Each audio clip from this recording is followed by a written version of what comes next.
আসসালামু আলাইকুম, রমাজান মোবারক। সবাই কেমন আছেন? পবিত্র মাহে রমজান উপলক্ষে সকল প্রবাসী ভাইদেরকে জানাই পবিত্র মাহে রমজানের শুভেচ্ছা। রমাজান মোবারক। আপনারা কে কোথা থেকে এবারে রোজা দিচ্ছেন কমেন্ট করবেন প্লিজ।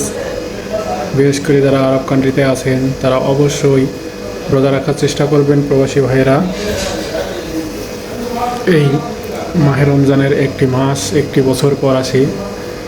হয়তো বা হতে পারে এই রমজানে আপনার জীবনের শেষ রমজান। তাই জীবনের শেষ রমজান মনে করে অবশ্যই রোজা রাখবেন। আমরা এসেছি দুনিয়াতে কয়েকদিনের মেহমান হিসাবে। কবে যাব একমাত্র আল্লাহ মাহবুদ জানেন। কোনো গ্যারান্টি নেই আমাদের জীবনের।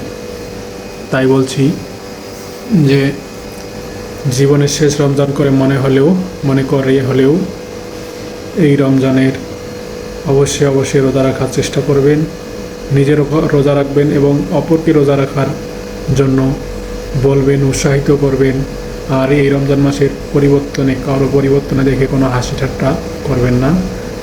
সবাইকে তার মতো রোজা রাখতে এবং ইবাদত করতে সহযোগিতা করবেন।